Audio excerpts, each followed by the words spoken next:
पूर्तता त्या अर्जदाराने त्यासोबत करायची आहे। मग ती कोणती कागदपत्रे आहेत? जर समजा एखाद्या व्यक्तीचा मृत्यूचा दाखला काढायचा असेल तर त्यासाठी शवविच्छेदनाचा अहवाल, प्रथम खबरी अहवाल म्हणजे ज्याला आपण FIR असं म्हणतो हे देणं गरजेचं आहे। म्हणजे एखाद्या व्यक्ती मयत झाल्यानंतर आपण ज्यावेळेस डॉक्टरकडून तपासणी करतो बाबा हा व्यक्ती खरंच मयत झाला का नाही, तर त्या डॉक्टरचं काहीतरी कागदोपत्री, रुग्णालयातील काही पुरावे की हा व्यक्ती याच तारखेला मयत झालेला आहे याबाबतचे पुरावे तुम्हाला ग्रामसेवककडे अर्ज करताना किंवा निबंधकाकडे अर्ज करतानाच तुम्हाला त्याची पूर्तता करायची आहे। आपण या गोष्टी ज्या आहेत, काही पुरावे जे आहेत, पहिले आपण कोणाकडे द्यायचो?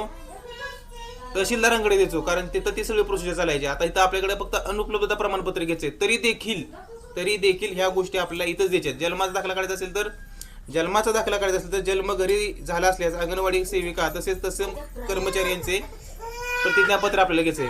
अंगणवाडी सेविकाचं जर जन्म हा घरी झाला असेल तर अशा